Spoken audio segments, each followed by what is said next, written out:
Assalamualaikum warahmatullahi wabarakatuh. Aidit keturunan Habib. Pada tahun 1965 sampai 1970-an, banyak Habib bermarga Aidit yang menghilangkan nama Aidit. Karena apa? Situasinya saat itu tidak memungkinkan menggunakan nama Aidit. Hal tersebut dikarenakan adanya tragedi pembunuhan 7 jenderal TNI Angkatan Darat pada 30 September 1965 yang ditengarai dilakukan oleh PKI yang diketuai seseorang bernama Dipa Nusantara Aidit atau DN Aidit. Jadi DN itu artinya Dipa Nusantara.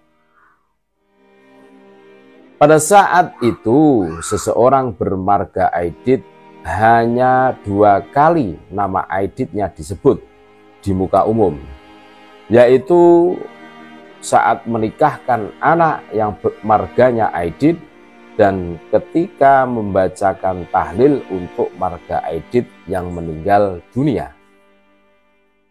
Seseorang bermarga Aidit al-Aidit sendiri berarti seseorang yang tercatat di Robitoh Alawiyah atau lembaga resmi yang mencatat orang-orang Indonesia sebagai keturunan langsung dari Nabi Muhammad SAW.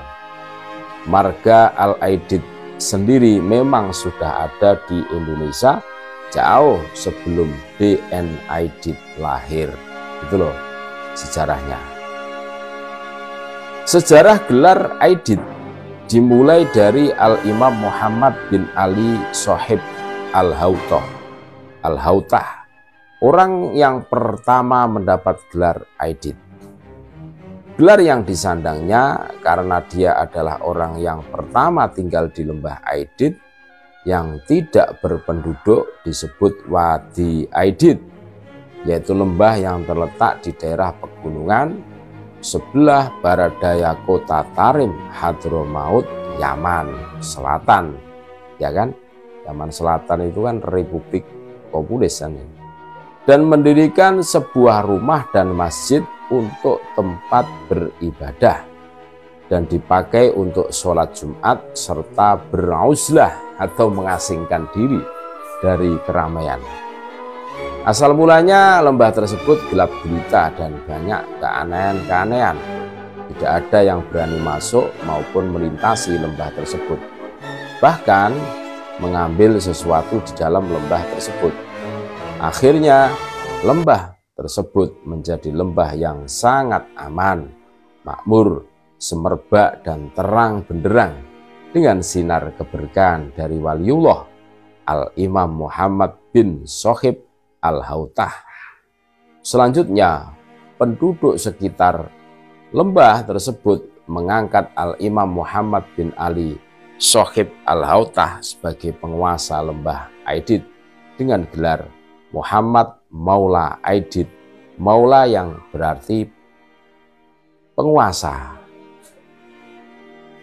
Suatu ketika Al-Imam ditanya oleh beberapa orang, "Wahai Imam, mengapa engkau mendirikan sebuah masjid yang juga dipakai untuk sholat Jumat, sedangkan di lembah ini tidak ada penghuninya?"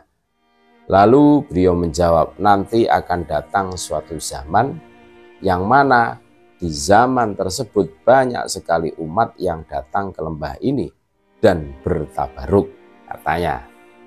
Kemudian ucapan beliau saat ini terbukti. Tidaklah orang-orang datang ke lembah tersebut kecuali untuk melaksanakan sholat Jumat atau berziarah kepada para ahli khair dan para sholihin. Nah itu ceritanya asal muasal marga Aidit. Luar biasa cerita-cerita yang dikembangkan oleh mereka itu luar biasa. Spekulasi nama Aidit di belakangan Dipa Nusantara DN yang mirip dengan salah satu marga keturunan Rasulullah SAW yaitu Al-Aidit muncul dan mulai mencuat Bahkan ada klaim bahwa DN Aidit adalah sosok Habib atau keturunan Nabi Muhammad SAW. Hal ini terkait dengan latar belakang keluarga DN Aidit yang merupakan tokoh Islam terkemuka pada zamannya. Tak dipungkiri di Panusantara Aidit atau DN Aidit ini memiliki latar belakang keluarga dengan agama yang kuat. Kan gitu loh. Ayah Aidit bernama Abdullah Aidit, adalah tokoh agama.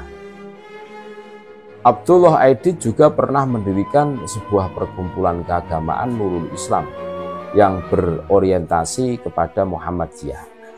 Abdullah bekerja sebagai mantri hutan, suatu pekerjaan yang cukup dihormati pada masa itu. Kakek Aidit bernama Haji Ismail, seorang pengusaha perikanan yang cukup mapan di Belitung. Sayangnya, tidak banyak referensi yang membuka latar belakang Haji Ismail. Sosok DN Aidit ini bernama asli Ahmad Aidit. Ini sudah khatam mengaji sejak kecil. Ahmad dan adik-adiknya dididik secara Islami. Saban hari sepulang sekolah mereka belajar mengaji di bawah bimbingan sang paman Abdurrahim. Orang-orang sekampung mengenal Ahmad Aidit sebagai bocah yang alim, rajin ke masjid, juga pandai mengaji. Melihat sekilas nama asli DN Aidit, klaim itu seolah mendapat kebenaran. Aidit lahir dengan nama Ahmad Aidit. Orang tuanya merupakan tokoh agama dan bangsawan yang dikenal di Pulau Belitung.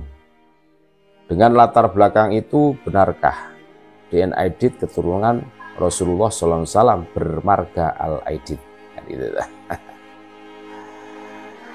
Nah, ini menarik bahwa ya memang benar salah satu marga dari Habib itu ada yang bermarga Al-Aidit. Tetapi berbeda pada saat klarifikasi itu diperoleh dari Robitoh Alawiyah, kan gitu lah. Jadi ada klarifikasi dari Robitoh Alawiyah bahwa